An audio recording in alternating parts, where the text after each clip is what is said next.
秋季没有什么比栗子更能吸引人，如果有，那就是栗子红烧肉。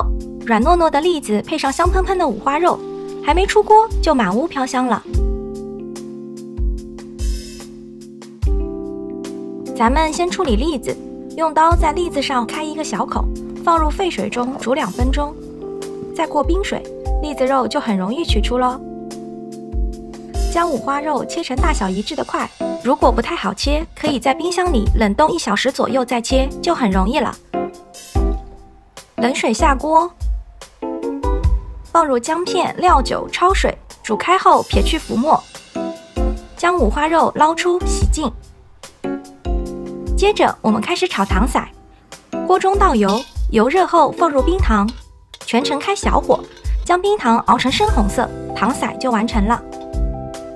倒入五花肉煸炒，直至五花肉出油，这一步需要一些耐心。将五花肉煸炒出油是红烧肉好吃的秘诀哦。接着在锅中放入葱节、姜片、生抽、叉烧酱，翻炒均匀。叉烧酱带有甜味，和猪肉一起炖会有特别浓郁的香气。加入400毫升开水，水开后加入栗子、八角、香叶，用最小火炖煮30分钟，